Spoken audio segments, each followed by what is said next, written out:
Welcome to all of you my YouTube class. Mukesh Chaudhary Jaipur. आज की class में आपका हार्दिक स्वागत, अभिनंदन। मैथमेटिक्स की क्लास जिसमें औसत एवरेज चल रही थी, जिसमें कल वाली क्लास में पावर सप्लाई की वजह से कम क्लास हो ही पाई, जिसमें कुछ कॉन्सेप्ट पढ़ रहे थे। उन कॉन्सेप्ट को क्लियर करते हुए आज हम एवरेज स्पीड के बारे में जो भी क्वेश्चन कॉन्सेप्ट था वो आपको समझा चुका था। अब एवरेज स्पीड के बारे में आपके अनेक प्रकार के क्वेश्चन किस प्रकार से होते हैं, उन क्वेश्चनों की हम अच्छी तरह से जानकारी करते हैं विस्तृत आपके सामने। और यदि आप चैनल पर फर्स्ट बार हो तो जितने भी लेक्चर बने हुए हैं, एवरेज के थर्ड चैप्टर हो रहा है, इस थर्ड पार्ट हो रहा है, जिसके अंतर्गत आप पीछे वाली क्लास से रिलेटेड ले लीजिए, जिससे भी आपको कोई भी परेशानी हो तो आप मुझे शेयर कीजिए, ठीक है। और कोई भी कंटेंट के बारे में कोई अवेलेबल ना हो तो मुझे आराम से आप कमेंट बॉक्स में शेयर कर सकते हो, ठीक है। अब हमारे आज के टॉपिक के अंतर्गत जहां आपको एवरेज स्पीड के रूप में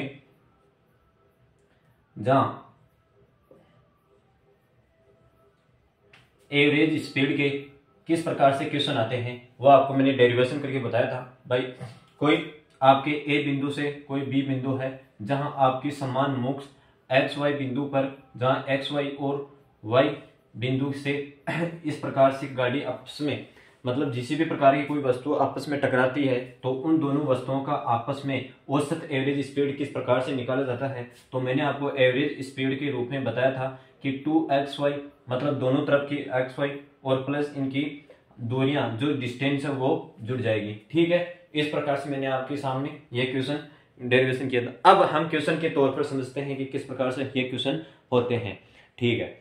अब आपको मैं समझाऊं कि क्वेश्चन किस प्रकार से आते हैं और किस प्रकार की उस क्वेश्चनों की लैंग्वेज को हम अच्छी तरह से समझना है कि वे लैंग्वेज में किस प्रकार से विभाजित होते हैं। तो सुनिए, मैं एक बार क्वेश्चन पढ़ रहा हूं, फिर आपको अच्छी तरह से समझा दूंगा।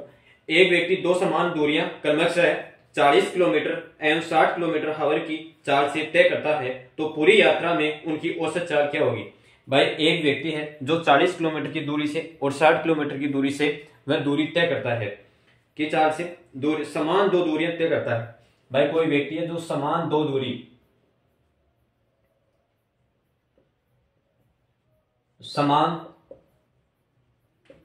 दूरियां तय करता है, दो दूरियां तय करता है जो क्रमशः है। कौन कौन सी है, कितने हावर्स में करता है, वो आपको अच्छी तरह से समझा दिया जाएगा कि 40 किलोमीटर हावर और 60 किलोमीटर हावर से वह दूरियां तय करता है। तो वह कितने समय, वह टाइम टेकिंग ले रहा है, उन दूरियों में तय करने में कितना समय ले रहा है, तो उनकी पूरी यात्रा आपको निकालनी है। तो मैंने आपको बताया था कि इस प्रकार के क्वेश्चनों से किस प्रकार से आपको हैंडल करना है, जहां आप सबसे पहले आपको 40 किलोमीटर हावर्स से और 60 किलोमीटर हावर्स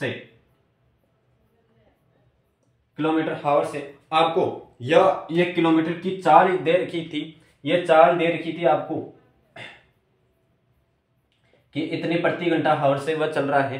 तो आपको टाइम लग रहा है वो टाइम इनपुट करना है आपको। तो वो टाइम आपके पास किस प्रकार से निकलेगा, आपको सबसे पहले 40 और 60 किलोमीटर का आपको लेना है एलसीएम, जो मैंने आपको पीछे वाली क्लास में एलसीएम अच्छी तरह से पढ़ा चुका हूँ, रीड आउट करा चुका हूँ। तो आप यदि चैनल पर फर्स्ट बार हो तो वहां से पीछे जो भी जितनी भी 5-6 क्लासेज बनी है उन क्लासों में आप अच्छी तरह से लीजिए, जहां आपका हर कॉन्सेप्ट क्लियर होता आए। और सफलता धीरे धीरे ही हमेशा आगे, सफलता बूंद बूंद की आप अगर तैयारी करोगे तो आपको सफलता एक दिन सुनिश्चित मिलेगी, ठीक है। तो यहाँ हम इसका एलसीएम लेते हैं, तो आपको पास किस प्रकार से एलसीएम यहाँ मिल पाता है।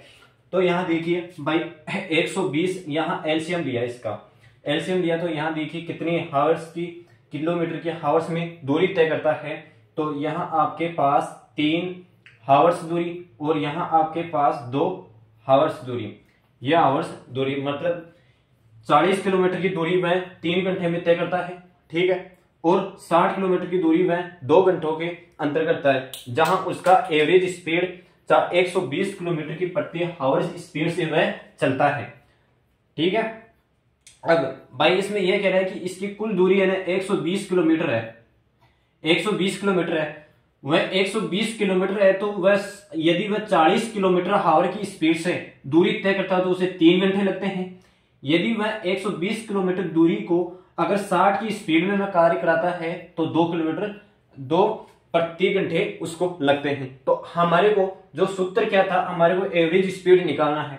हमारे को एवरेज स्पीड, औसत स्पीड निकालना है। तो औसत स्पीड के अंतर्गत मैंने आपको सूत्र बताया था कि 2xy, जहां x प्लस वाई, यहां 2x प्लस वाई, 2xy कौन सा था, जहां आपका मूल बिंदु से मिलकर वो स्पीड में आपका कार्य कर रहा था। ठीक है, जहां 120 इंटू 2 गुना और x प्लस वाई, जहां x का मान ये आ गया, y का मान ये आ गया, तो 3 प्लस 2 यानी 120 यानी 240 बटा 15 बटा 5, 240 बटा 5, ये आपके पास लगभग 5 का 20 और 8 में 40, 48, ये आपके पास 48 किलोमीटर हावर्स की स्पीड से ये आपको पूरी औसत दूरी हो गई है।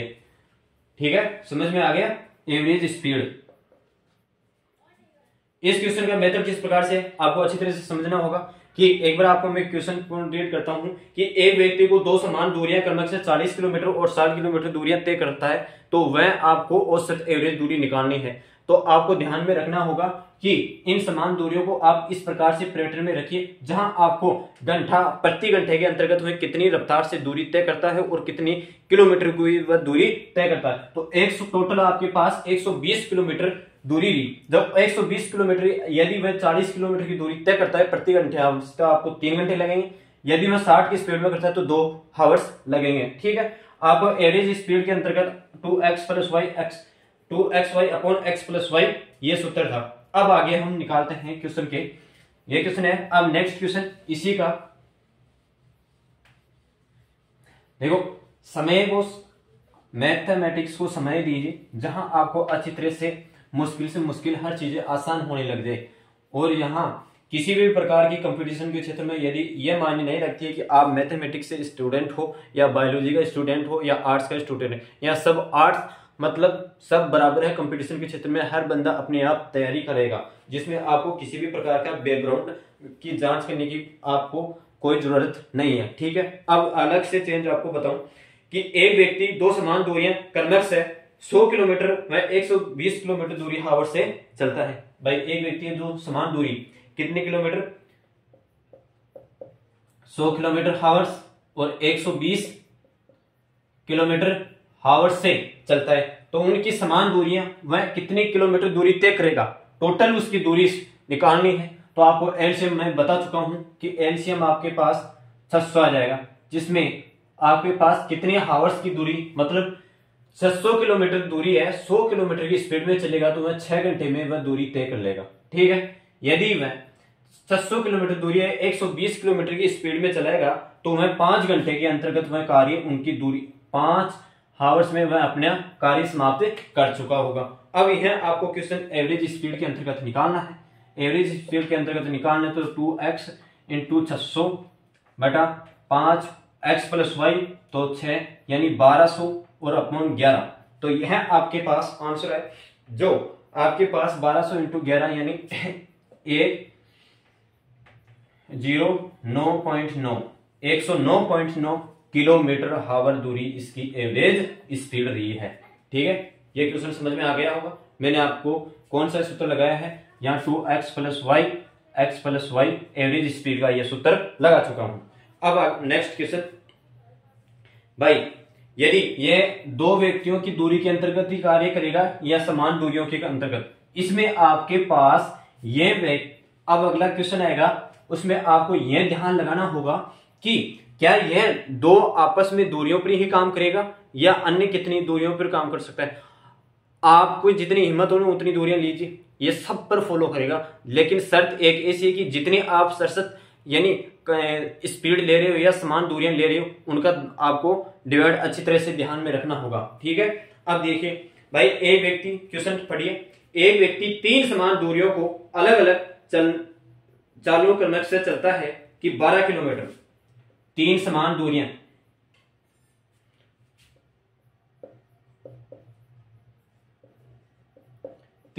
दूरियां, ठीक है, जहां आपके पास 12 किलोमीटर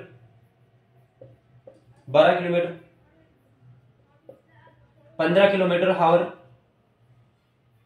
और 20 किलोमीटर हावर की दूरियां तय करता है, 20 किलोमीटर की दूरियां तय करता है, तो आपको पूरी यात्रा में उसकी औसत चाल क्या होगी? तो यहां आपके पास औसत दूरी कितनी होगी? 60, यानी औसत दूरी आपके पास, वह कुल दूरी आपके पास 60 किलोमीटर है। उसकी एवरेज ये हमारे को निकालना है, एवरेज स्पीड। तो यहां देखिए कि आपके पास 60 किलोमीटर दूरी है, वह 12 किलोमीटर प्रति हावर से चलता है, तो उसके 5 हावर्स लगते हैं। ठीक है, इसी प्रकार यदि उसको 15 की स्पीड में चलाए तो वह 4 हावर्स में कार्य करेगा। यदि वो उससे 20 की इस रफ्तार में चलाए, 20 किलोमीटर के हावर की रफ्तार में चलाए, तो उसे 3 हावर्स लगेगा। ठीक है, हमारे को अब निकालना क्या है? अब इसके मान में एवरेज स्पीड के बारे में आपको दूरी निकालनी होगी। एवरेज स्पीड के बारे में आप दूरी निकालोगे तो आपको मैंने बताया होगा कि जहां पहले आपको दो समान दूरियां करती थी तो 2x प्लस वाई और x प्लस वाई ये करते थे, तो लेकिन यहां आपके पास अब यहां नया वर्जन क्या चेंज हो गया है कि 3xy by 3xy z upon x plus y plus z. यहां आपके पास एवरेज स्पीड के अंतर्गत किसी भी प्रकार का कोई वेरिएशन, कोई भी कितनी भी दूरियां लाए, शर्त यह है कि उन जो दूरियां लाए उनको काउंटिंग करना होगा, उन दूरियों को काउंटिंग करना होगा। तो यहां आपके पास 3 इंटू एक्स वाई, मतलब जहां टोटल कितनी किलोमीटर थी 60, और यहां x प्लस वाई ये आपको टोटल करना है, तो 7 और 12, ठीक है, 9 9 3 12, तो 12 पंजे 60, तो यह आपके पास 15 किलोमीटर हावर्स हो गई है एवरेज स्पीड।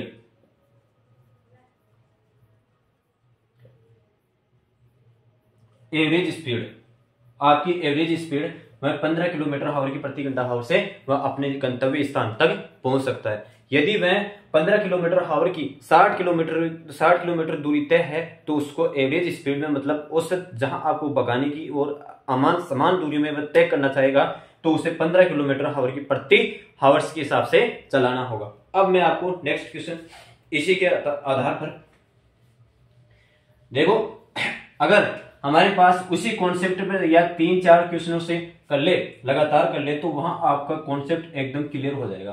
ठीक है, अब नेक्स्ट क्वेश्चन कि 3 कारें समान दूरियां, भाई 3 कार है जो समान दूरियां 18 किलोमीटर, 24 किलोमीटर हावर्स और 36 किलोमीटर हावर्स की समान दूरियां तय करती है, तो पूरी यात्रा में उसकी औसत चाल क्या होगी? भाई 3 कार है समान दूरी तय करती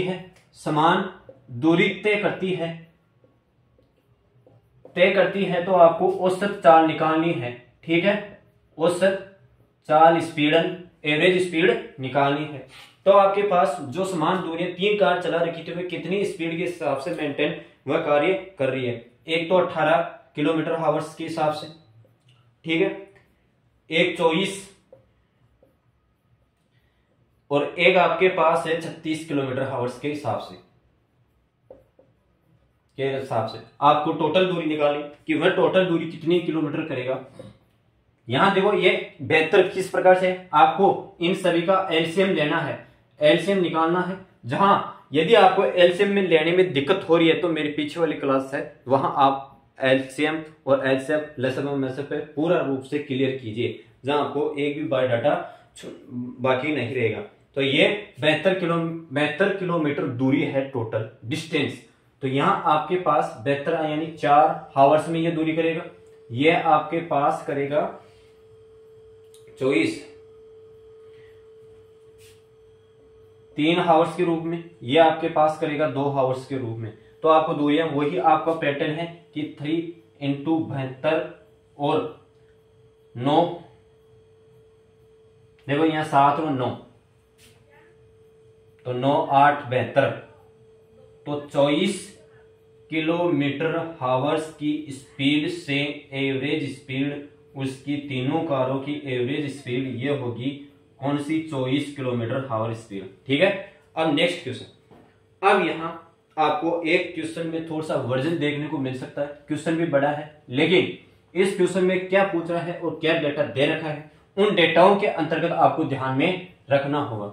ठीक है,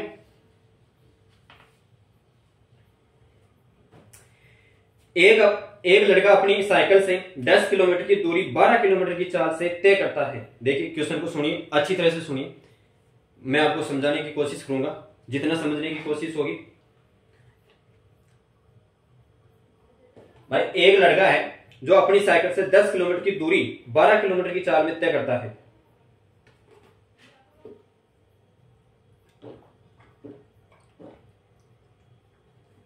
एक लड़का है 10 किलोमीटर की दूरी में 12 किलोमीटर हावर्स की हिसाब से दूरी तय करता है। इसी प्रकार 12 किलोमीटर की दूरी वह 10 किलोमीटर हावर्स के हिसाब से वह दूरी तय करता है, चाल तय करता है। तो पूरी यात्रा में उसकी औसत गति का मान ज्ञात कीजिए। तो पूरी औसत मतलब पूरी यात्रा में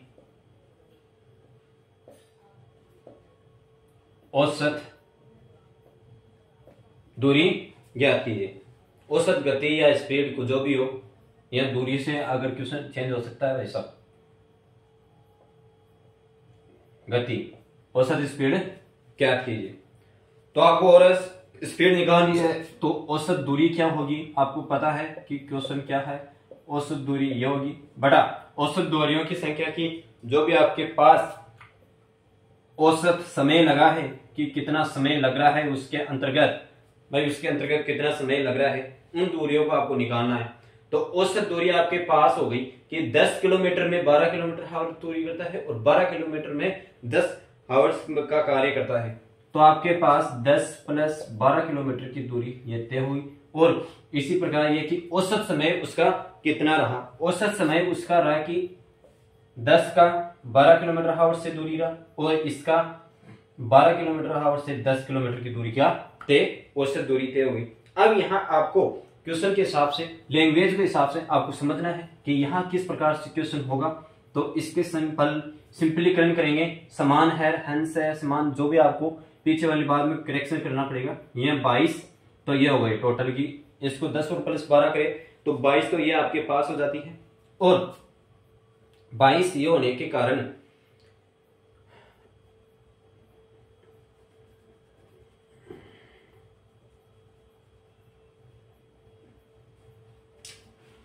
इसका आप लघुत्तम लीजिए और मल्टीप्लाई करोगे तो आपके पास 30 इंटू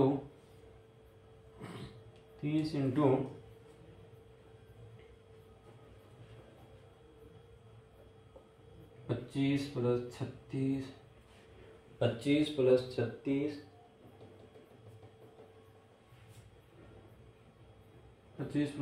हाँ 25 प्लस 36 12 ठीक है, यह गुणा करने पर आपके पास 25 है और 22 प्लस ये आपके पास 61 और ये संख्या जो बटे वाली संख्या है वो ऊपर आके गुणा हो जाएगी। तो 30 इंटू यानी 466 बटा 61 यानी 10.8 किलोमीटर हावर्स की दूरी से वह गति, इसकी स्पीड रहेगी उस लड़के की। ठीक है, वह उतनी वह दूरी तय कर पाएगा। अब एक क्वेश्चन और इसी आधार पर फिर आपका कॉन्सेप्ट चेंज होगा। भाई कौन सा कॉन्सेप्ट है उनके अनुसार कार्य करना पड़ेगा। ठीक है, क्वेश्चन पढ़ते हैं।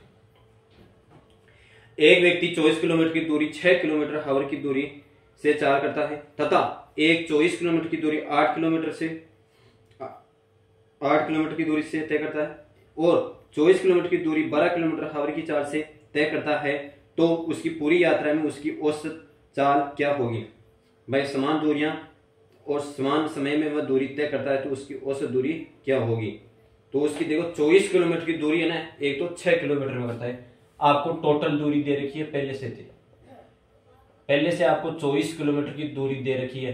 ठीक है, 24 किलोमीटर। क्वेश्चन को आप अच्छी तरह से समझिए और फिर आप रीड आउट कीजिए। अब मैं एक बार क्वेश्चन को फिर से दोबारा आपको समझाने की कोशिश करूंगा कि एक व्यक्ति है जो 24 किलोमीटर की दूरी, मतलब आपको 24 किलोमीटर की दूरी तय कर रखी है कि उसके 24 किलोमीटर की दूरी तय करना है। तो वह कितने समय में और किस प्रकार से वह दूरी तय करेगा। एक बार तो वह 6 किलोमीटर के आगे की चाल से चलेगा, और एक अन्य व्यक्ति 24 किलोमीटर की दूरी, भाई वही कोई दूरी है, एक व्यक्ति तो 6 किलोमीटर की एवरेज की दूरी से चलेगा और दूसरा व्यक्ति है वो 8 किलोमीटर की दूरी से तय करेगा, ठीक है। और एक किसी अन्य व्यक्ति दूरी है जो इसी दूरी को 12 किलोमीटर की हावर की दूरी से तय करेगा। भाई टोटल दूरी आपके पास टोटल दूरी है 24 किलोमीटर, जिसमें एक व्यक्ति 6 किलोमीटर हावर की स्पीड में चलेगा और एक 8 किलोमीटर की स्पीड में चलेगा, एक 12 किलोमीटर की हावर की स्पीड में चलेगा और 24 किलोमीटर दूरी है। तो उसके कितने घंटे लगेंगे, उसको एवरेज समय का निकालना है तो 4 हावर्स तो उसके यहां लग जाएंगे और 3 हावर्स इसमें लग जाएंगे और 2 हावर्स इसमें लग जाएंगे। इन टोटल 24 किलोमीटर की दूरी को तय करने के लिए उनको इतना समय लग रहा है। तो आपको एवरेज स्पीड निकालनी है, एवरेज स्पीड निकालनी है तो 3 इंटू 24, जहां आपके पास एक्स वाई प्लस जेड का मान था, यहां 4 3 7 और 9, ठीक है। ये 9 आपके पास आंसर आए। ये आपके पास 8 आना चाहिए, 8 किलोमीटर का। यहाँ 3 से 3 कट रहा है तो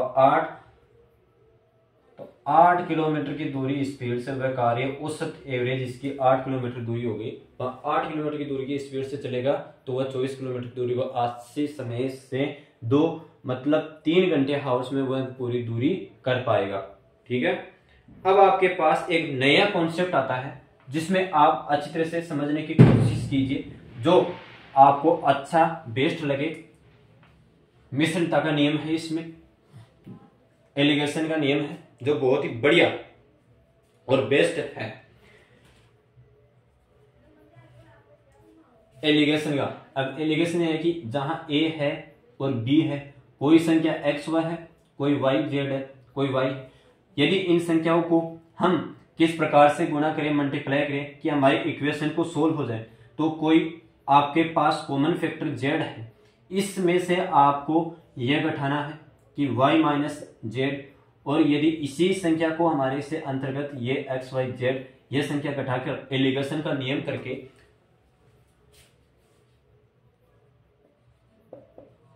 एलिगेशन का नियम देख के आपको यह घटाना है। उनके बाद घटाने के बाद आपको जहां आपकी स्पीड मेंटेन दे रखी थी वह किलोमीटर की में दूरी में इतनी है और 10 किलोमीटर की दूरी में इतनी है, उनके अनुसार आपको वह कार्य करना होगा, ठीक है। ये एलिगेशन का नियम कहलाता है, जहां मिश्रणता का नियम बहुत ही अच्छा और बहुत ही कॉन्सेप्ट का नियम है।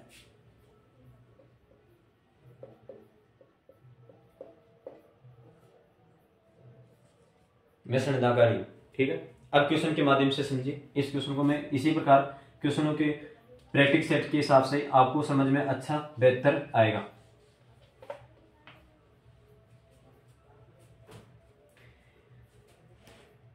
किसी कक्षा के विद्यार्थियों, क्वेश्चन सुनिए, किसी कक्षा के विद्यार्थियों का औसत प्राप्तांक 68 है, ठीक है भाई। किसी कक्षा के विद्यार्थियों का औसत प्राप्तांक 68 है प्राप्तांक।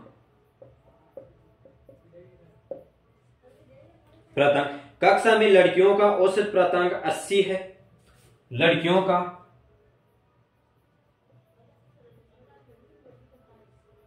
प्राप्तांक है 80, ठीक है। और लड़कों का औसत प्राप्तांक है 60, लड़कों का औसत प्राप्तांक है 60। तो कक्षा में कितने प्रतिशत विद्यार्थी लड़के हैं? तो आपको क्वेश्चन पूछा जा रहा है कि कक्षा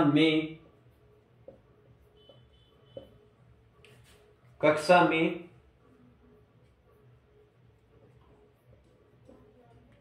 कितने प्रतिशत विद्यार्थी लड़के हैं, ठीक है भाई। आपको क्वेश्चन पूछा जा रहा है कक्षा में कितने परसेंट विद्यार्थी लड़के हैं। कोई कक्षा है जिसमें 68 विद्यार्थियों का औसत प्राप्तांक, ये औसत प्राप्तांक है उसका एवरेज नंबर्स, ये औसत प्राप्तांक 68 है, लड़कियों 80 है और लड़कों का 60 है, जिसमें आपको कक्षा में ओनली बॉयज का पूछा जा रहा है। तो आप किस प्रकार से इस क्वेश्चन को सोल्व करेंगे? तो यहां देखिए कि गर्ल्स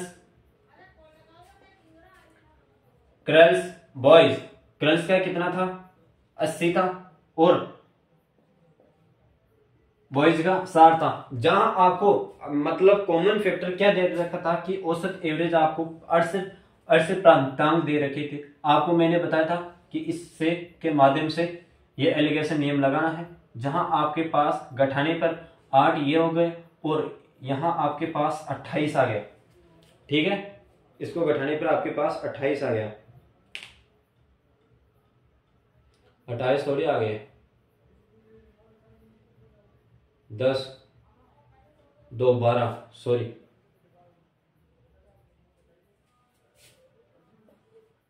12। ये यदि सरल हो रहे हैं तो आप इसे सरल भी कर सकते हैं। किन से सरल हो रहा है 4,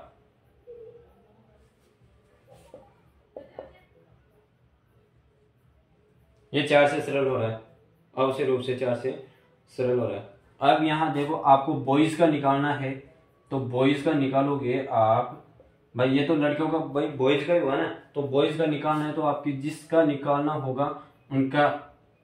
निकालना होगा उनकी संख्या बड़ी, और जहां आपको टोटल कर दिया जाएगा, जहां आपके पास टोटल कर दिया जाएगा इन दोनों संख्या को जोड़ दिया जाएगा और इनटू मतलब परसेंटेज निकाल रहे हैं तो 100 से मल्टीप्लाई होगा, तो 5 चौका 20, तो यहाँ आपके पास 60% स्टूडेंट लड़के होंगे। भाई 60% स्टूडेंट लड़कों की होगी।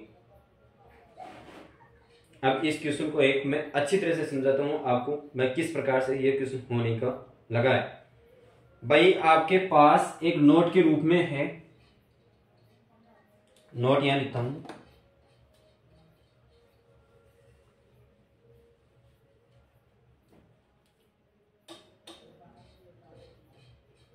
यदि किसी का प्रतिशत निकालना हो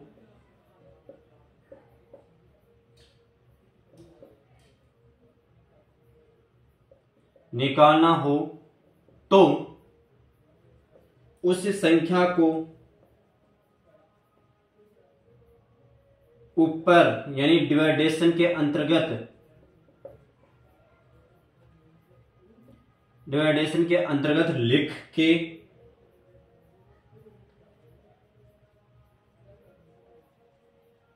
लिख कर उनके योग मतलब जो भी आपके पास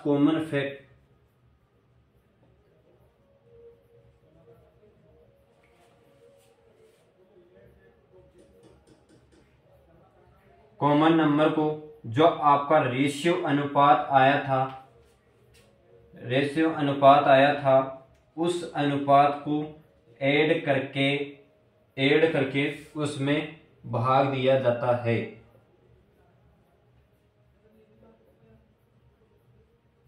भाई यदि लड़कियों का पूछ लिया होता तो लड़कियों का देखना कितने परसेंट रहेगा, 2 × 5 × 100, तो आपके पास 20 यानी 40% लड़कियों की होती। ठीक है, यदि लड़कियों का पूछा तो 40% लड़कियों का था, लड़कों का पूछा है तो 60% लड़कों का है। ठीक है, जहां जिससे भाग देना होगा उनका पूछ रहा है उसी का संख्या लिखकर उसमें भाग दे दिया जाता है और दोनों अनुपातों को आपको जोड़ना होगा। ठीक है, ये नोट्स मेरी भाषा में है, जहां आपको अच्छी तरह से समझ में आए उस हिसाब से आप हैंडल कर लीजिए और अपनी नोटबुक में एक विशेष स्पेशल नोट के रूप से लिखिए। ठीक है, अब नेक्स्ट क्वेश्चन करते हैं इसी का एलिगेशन का।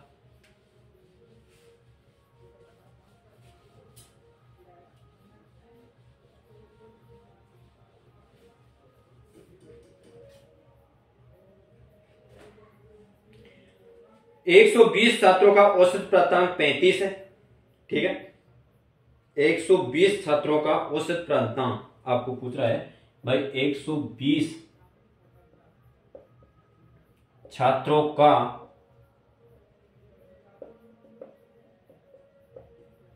औसत प्राप्तांक 35 है।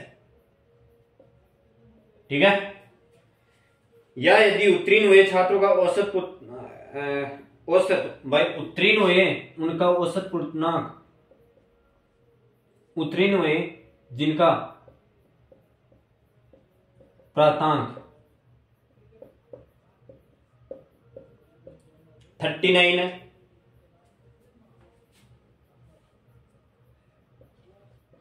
39 है।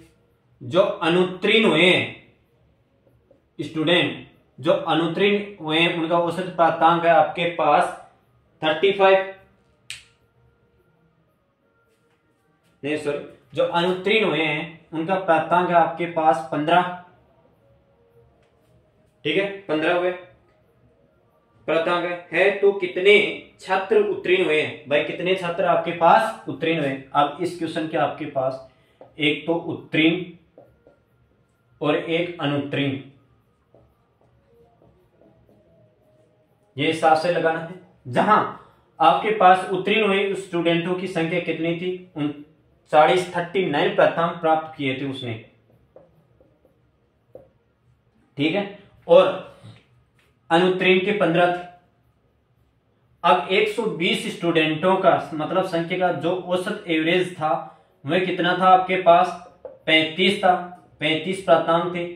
एलिगेशन नियम लगाना है, एलिगेशन नियम लगाना है। तो यहां आपके पास 20 और ये 4, ये 20 और ये 4 आपके पास यहां बचते हुए दिखाई दे रहे हैं। तो मुझे ये बताइए कि आपके पास क्या संख्या दे रखी थी,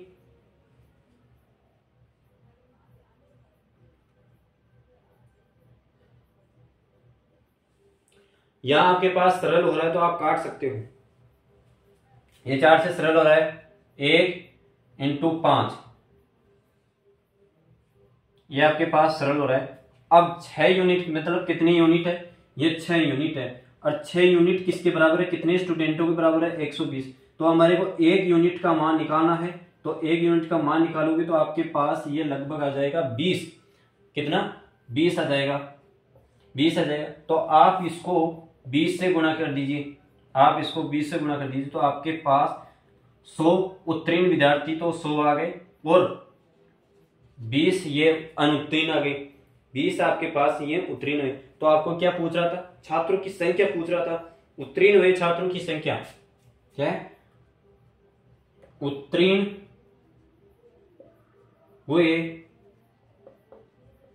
छात्रों की संख्या। तो उत्तीर्ण हुए छात्रों की संख्या आपके पास 100 आ गई और अनुत्तीर्ण छात्रों की संख्या 20 आ गई, ठीक है। 120 टोटल वो आपके स्टूडेंट थे, एक कक्षा के विद्यार्थी, ठीक है। क्वेश्चन समझ में आया होगा, आशा है मुझे कि आपको ये क्वेश्चन अच्छी तरह से समझ में आएगा। एलिगेशन का जो मिश्रता का नियम है वो भी अच्छी तरह से समझ में आ गया होगा। देखिए भाई 120 छात्रों का औसत प्राप्तांक है 35, जहां उत्तीर्ण हुए पूर्णांक 39 है, अनुत्तीर्ण के 15 है। आपको निकालना है, एलिगेशन का नियम लगाना है। जहां आपको पास सरल दिखाई दे रहा है तो आप उसे सरल भी कीजिए, 5 और 1, तो आपके पास कुल टोटल 6 यूनिट हुई। तो 6 यूनिट आई, 6 यूनिट का मान आपको 120 दे रखा था, तो हमारे को 1 यूनिट का मान निकालना है। तो 1 यूनिट 20 के बराबर आती है, तो 20 इंटू इससे गुणा हो जाता है और ये इससे गुणा हो जाता है। तो आपको उत्तीर्ण हुए छात्रों की, स्टूडेंटों की संख्या निकालनी थी, तो वो आपके पास 100 और 20 हो गई, जो आपके पास टोटल स्टूडेंटों की संख्या औसत है 120, ठीक है। अब नेक्स्ट क्वेश्चन थोड़ी थ्योरी बड़ी है, जिसमें आप समझने की कोशिश कीजिए। मुझे आशा है कि ये क्वेश्चन आपको अच्छी तरह से समझ में आ गया है। देखो आज की क्लास, जहां आपको कल वाली क्लास कटी थी, उन क्लास का भी थोड़ा इसमें इंक्लूड कर दिया जाएगा, जिससे आपकी कल वाली क्लास भी परफेक्ट हो जाएगी और समय थोड़ा बढ़ जाएगा। उसमें आपको कोई प्रॉब्लम नहीं है, क्योंकि ये क्लास 1.25 घंटा के अंतर्गत भी जा सकती है, ठीक है। तो अब आपके पास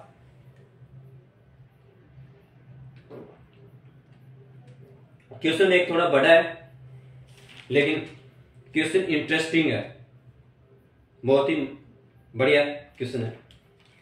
एक वर्कशॉप में कार्यरत सभी कर्मचारियों का औसत वेतन, भाई एक वर्कशॉप है जिसमें कार्यरत सभी कर्मचारियों का औसत वेतन आपको दे रखा है, सभी कर्मचारियों का औसत वेतन आपको दे रखा है। कितना दे रखा है, 8,000 रुपए। 7 अभियंताओं का औसत वेतन 12,000 है। एक वर्कशॉप है जो सभी कर्मचारियों का,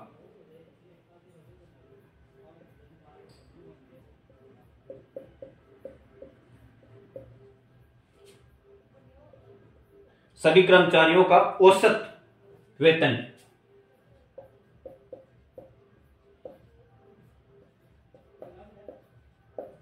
8,000 है, ठीक है।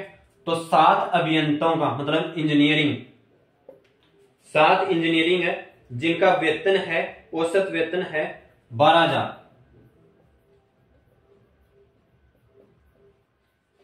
12,000। इसी प्रकार सभी औसत का तो 8,000 है और 7 इंजीनियरों का 12,000 है तथा शेष कर्मचारियों का औसत वेतन 6,000। अब जो भी आपके पास शेष बचे हैं, शेष कर्मचारियों का औसत वेतन आपके पास है 6,000, ठीक है, 6,000 है। तो इस वर्कशॉप में कर्मचारियों की संख्या ज्ञात कीजिए। तो इस वर्कशॉप में आपको जितने भी कर्मचारी है, तो पर्सन आपके पास में पूछ रखा है कि इस वर्कशॉप के अंतर्गत जितने भी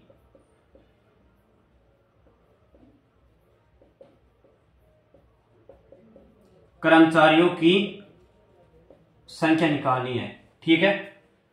आपको वही एलिगेशन का नियम लगाना है कि किस प्रकार से यह क्वेश्चन कर रहा है और किस प्रकार से क्वेश्चन नहीं कर रहा है।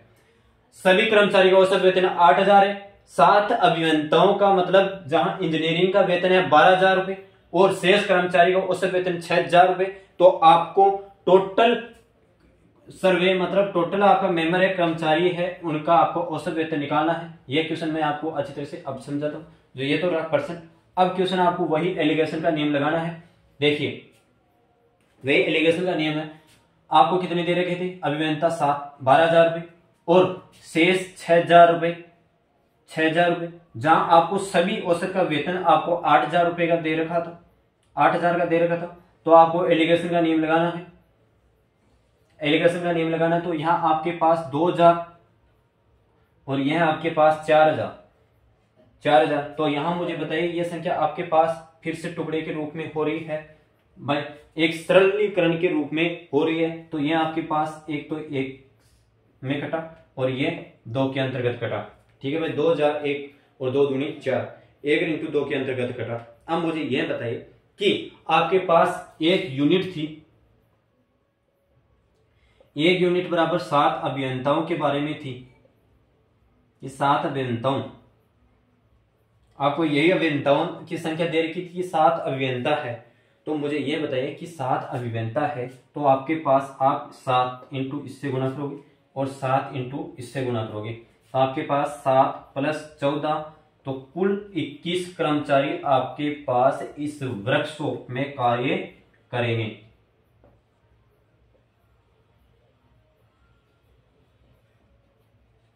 ठीक है, 21 कर्मचारी इसमें कार्य करेंगे।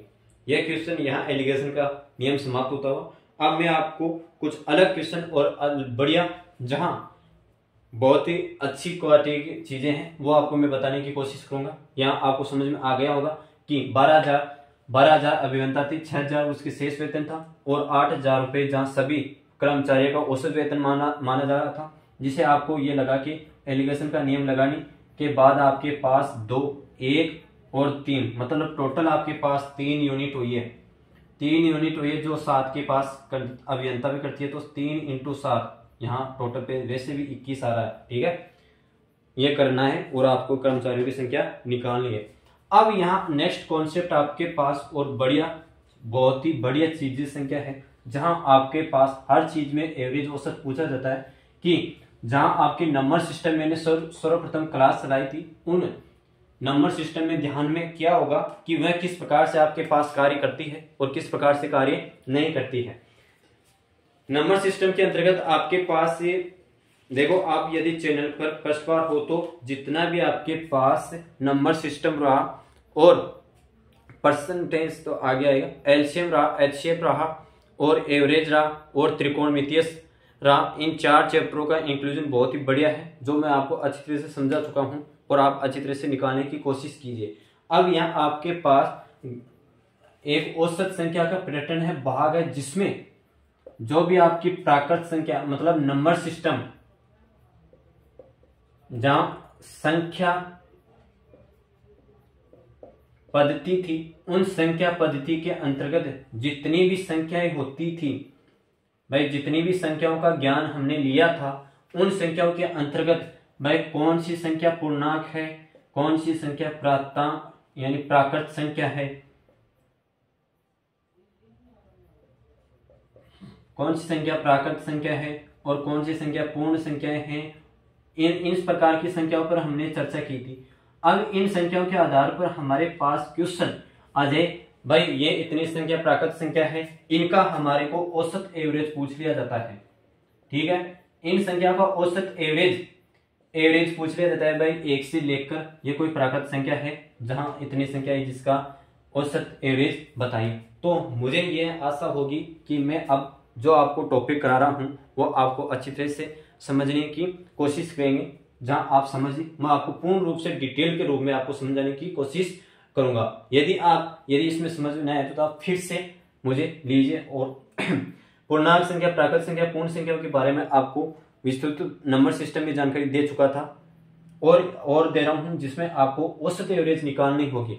अब देखिए कि प्राकृत संख्या होती क्या है।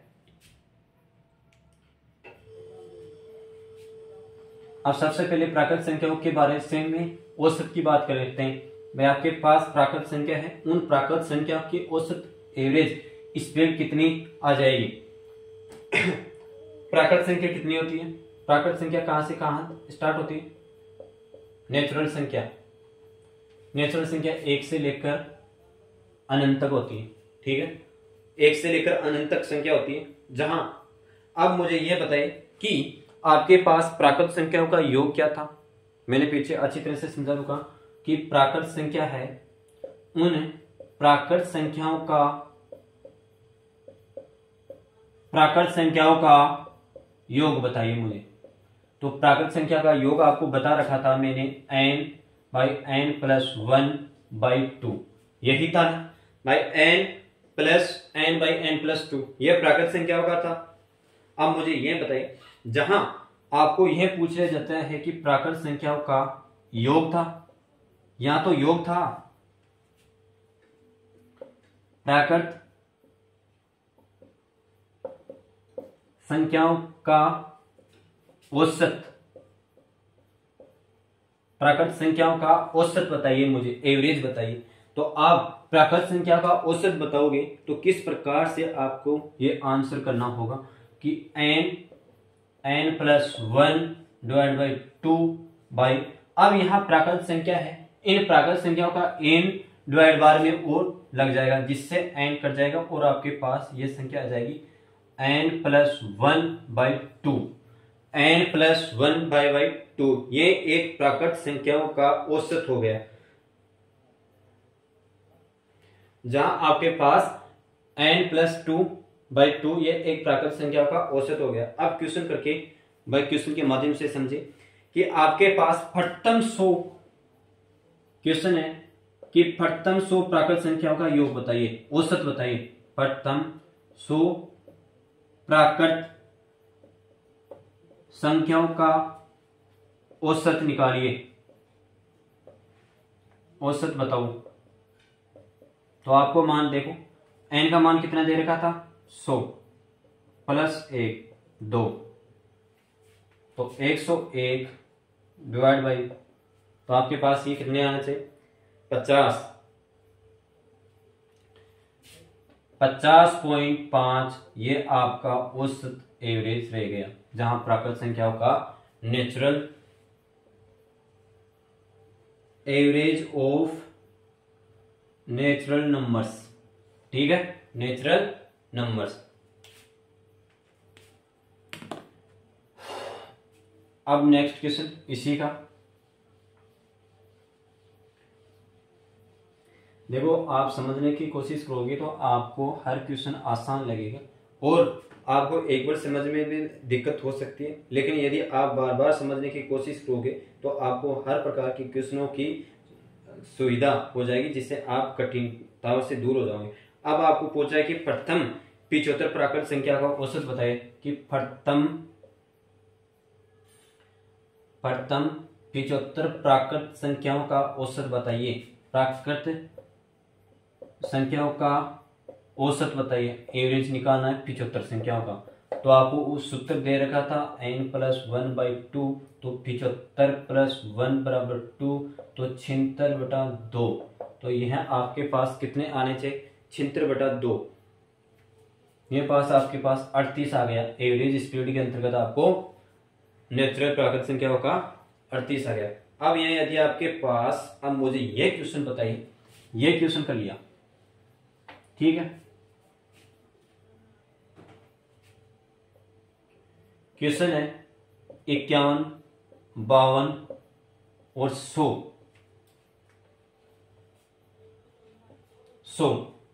तक संख्या है। इन तक संख्याओं का प्राकृत संख्या है जिनका आपको औसत निकालना है, ठीक है। कहां से लेकर 51 से लेकर 100 तक संख्याओं का आपको प्राकृत संख्या का औसत निकालना है। तो मुझे यह बताइए कि आप क्या करोगे। अब यहां आपको एक समझने की बात यह होगी कि आपको यदि कंटिन्यू रूप में लगातार श्रेणी के रूप में, आपको समझा रहा हूं, लगातार श्रेणी के रूप में न देकर मध्य संख्याओं की औसत पूछा जाए तो आप जहां आपको प्रथम पद दे रखा था और आपको जो लास्ट अंतिम पद है उसके अंतर्गत 2 का डिवाइड करना है। यही क्वेश्चन और यही सटीकता जानकारी आपके पास अवेलेबल होगी। जहां आपको यदि कंटिन्यूअस के रूप में नहीं दे रखी हो सारणी, भाई मध्य में से दे रखा हो, मध्य संख्याओं के अंतर्गत दे रखा हो, तो आप जहां प्रथम पद है और अंतिम पद है, इन दोनों पदों को आप उठाइए और उसके अंतर्गत 2 का डिवाइड कीजिए। तो 51 इंटू +100 और 2, तो ये आपके पास कितने आने चाहिए?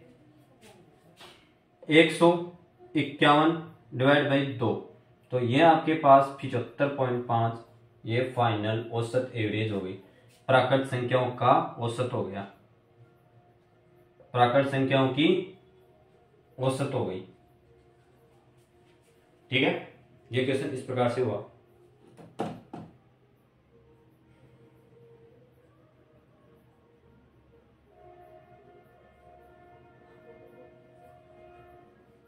यदि आपको पूछ ले इसी प्रकार से,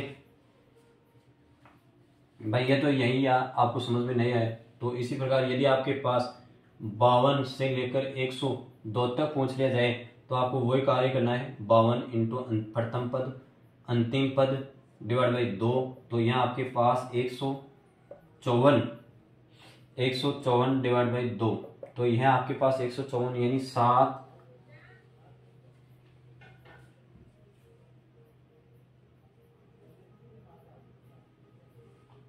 ये आपके पास स्वतंत्र आंसर आ जाएंगे, ठीक है।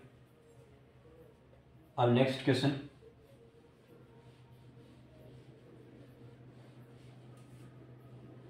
प्राकृत संख्याओं का योग हो गया, जिसमें प्राकृत संख्याओं की औसत पूछे था, वो नियम आपके पास हो गया। अब यदि आपके पास इसी में, भाई ये तो सम संख्या थी, इनका कार्य हो गया, यदि विषम संख्या आ जाए तो आप क्या करोगे? भाई इसी में आपके पास सम संख्या आ रही थी, तो आप निकाल ले। यदि आपके पास विषम संख्या आ जाती है और विषम संख्याओं का आपके पास औसत पूछा जाए तो आप क्या करोगे? क्या करना है? वही करना है जो करते आए। देखो उसमें विषम संख्याओं का योग,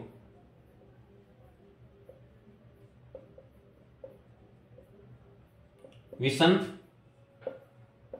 संख्याओं का योग आपको n²। अब विषम संख्याओं का औसत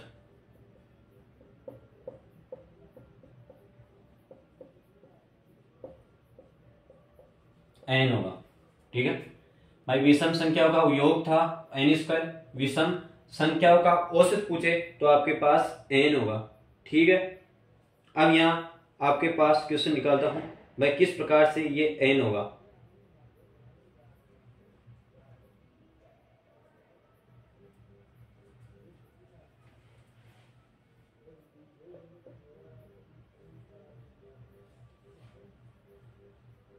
n+/2 विषम संख्या का औसत भी यही होगा, लेकिन विषम संख्या का योग पूछे तो n स्क्वायर होता है।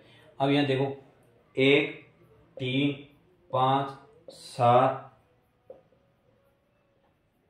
99, तो क्या करना है आपको भाई, करना क्या है,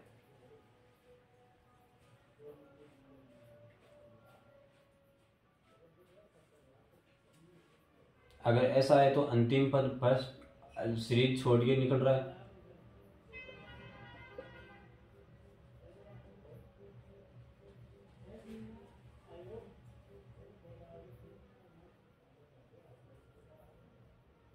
ये तो आपका औसत उस प्रकार से हुआ। यदि आपके पास इस प्रकार से क्वेश्चन आए, अंतिम पद भी दे देखा 1 5 नहीं सॉरी 3 5 7 9, तो इस प्रकार से आप करोगे तो किस प्रकार से आपके पास आंसर होगा, तो 1 + 9 / 2 10/2 = 5, यह क्वेश्चन होगा। ठीक, अब नेक्स्ट क्वेश्चन इसी का दूसरा कॉन्सेप्ट आता है यहाँ कि योग तो हो गया। अब यदि आपको प्राकृत संख्याओं के वर्गों का योग पूछ लिया जाता है कि प्राकृत संख्या है उनके वर्गों का योग किस प्रकार से निकालोगे, वह प्राकृत संख्या है उनके वर्गों का योग किस प्रकार से निकालोगे, इनपुट करोगे, तो वह आपके सामने रखूं।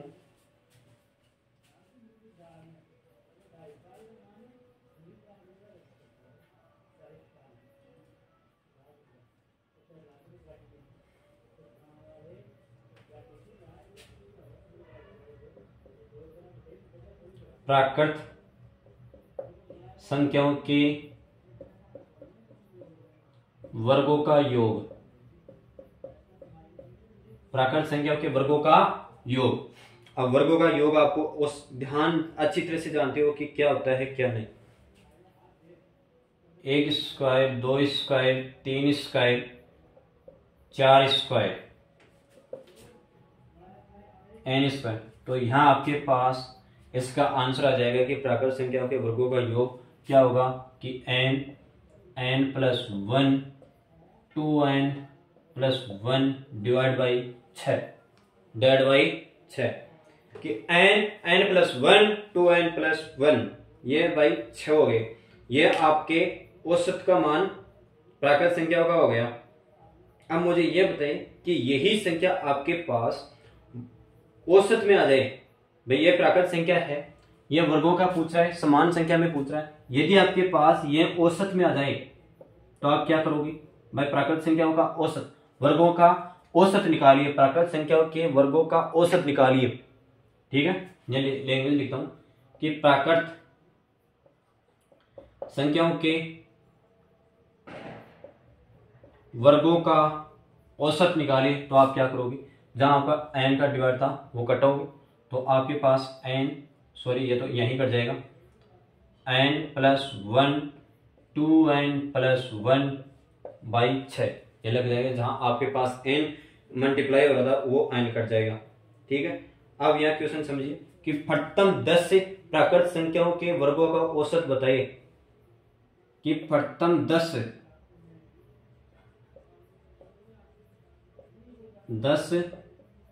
संख्याओं के वर्गों का औसत बताइए। ठीक, n कितना था, 10 था, जिसमें से 1 जोड़ना है 11। ठीक है, 10 कितना था, n 10 था, 20 20 1 21, 6 का भाग देना है, यहाँ 6 का डिवाइड करना है आपको पास, तो ये आपके पास 120 231/6, तो ये आपके पास 231/6 आए, और 36 18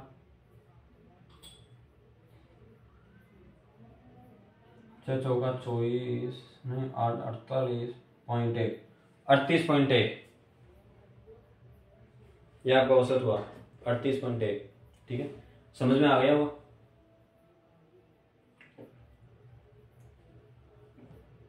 प्राकृत संख्या के वर्गों का औसत n/n+1 2n+1/6। तो 10 प्राकृत संख्याओं का औसत पूछ रहा है, तो 10 में से एक जोड़ दिया तो 11 और वहां करें तो 21 और डिवाइड बाई 6। इसी प्रकार आपके पास क्वेश्चन पूछा जाता है कि प्राकृत संख्याओं के घनों का औसत, यह वर्गों का हो गया, सामान्य पूछ लिया। अब आपके पास पूछ रहा है कि घनों का योग।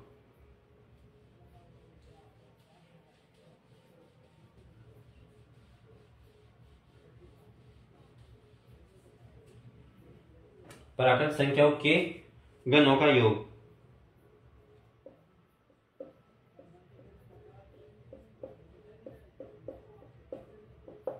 प्राकृत संख्याओं के घनों का योग।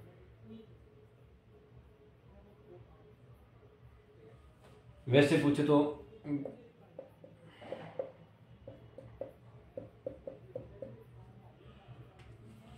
योग पूछे तो n+1 2 रहेगा वहां, ये वर्गों की योग। अब यदि घनों प्राकृत संख्याओं के घनों का औसत पूछे, औसत पूछे तो आप क्या करोगे? इसमें घनों का औसत पूछता है तो आप क्या करोगे? तो यहां देखो, आप इस कैलकुलेशन को गुणा कीजिए तो n² तो 2 भाई, यहां आप इसको गुणा करोगे तो आपके पास n²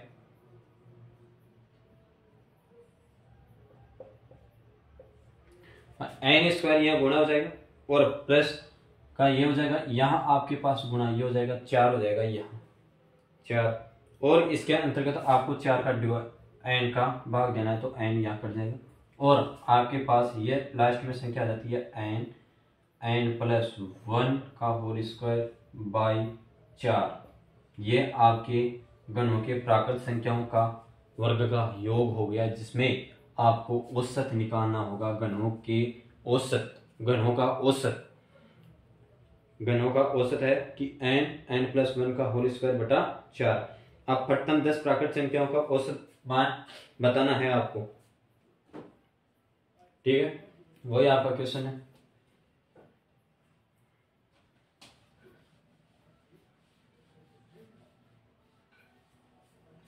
प्रथम 10 पदों का क्वेश्चन है कि प्रथम 10 प्राकृत संख्याओं के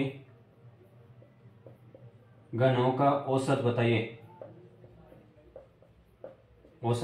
तो इस फॉर्मूले के अंतर्गत 10+1 का होल स्क्वायर और 4 कि 10+10 का होल स्क्वायर यहाँ पर 4। तो यह आपके पास आ जाएगा कि 10 इंटू ये 11 का होल स्क्वायर 21 4, ये 11 हो गया ना, 11 का होल स्क्वायर 21 हो गया यहाँ। अब यह देखिए 2 5 इंटू 121 डिवाइड बाई 2 तो 5 एकम 5 और 12 पंजे 60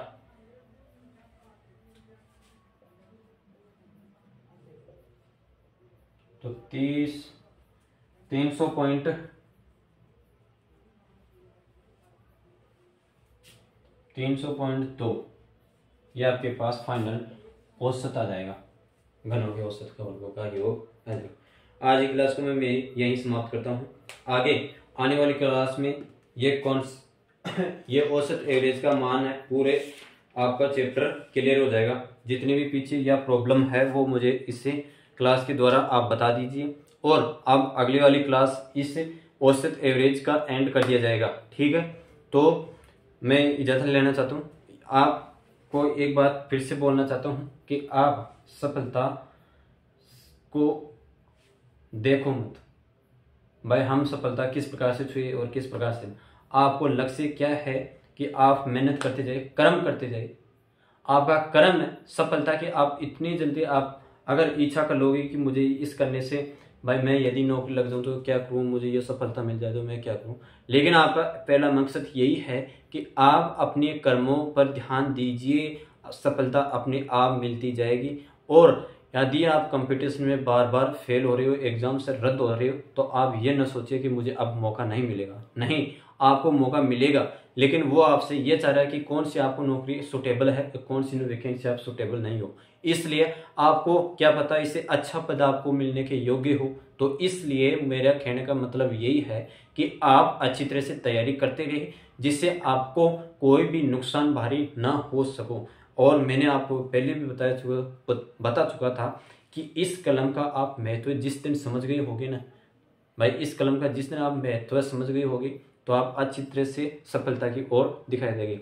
और जहां भी आपके पड़ोसी नाइबर से मतलब रिलेटेड संबंध होते हैं, उनसे आप एक 6-7 महीने आप भूल जाए, जिससे कुछ भी आपकी प्रॉब्लम हो, चाहे वो आपसे नाराज हो जाए, भाई मेरे से ऐसा है, मिसअंडरस्टैंडिंग कर दिया। हर रिलेशन को आप मिसअंडरस्टैंडिंग कर दिए। जहां यदि आप अगर सक्सेस पॉइंट पर छट गए और आपको सफलता मिल गई होगी, तो वही बंदे, वही रिलेशन वाले आपके पास आकर बैठेंगे।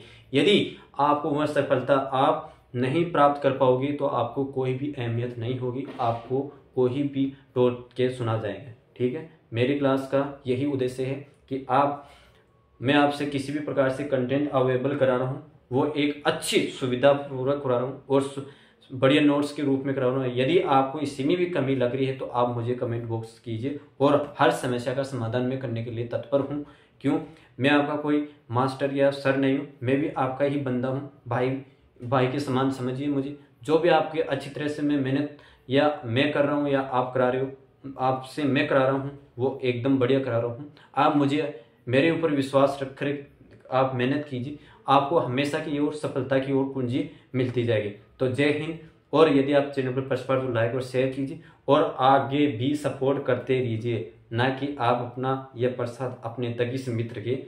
आपसे रिक्वेस्ट है कि आप भी मुझे सपोर्ट करते रहिए, जिससे आप यदि सपोर्ट करते रहोगे तो मेरी भी एक ऊर्जावान रहेगी, और मैं अच्छी अच्छी चीज़ों के कंटेंट पर आपको पकड़ करवाने की कोशिश करूँगा। जय हिंद।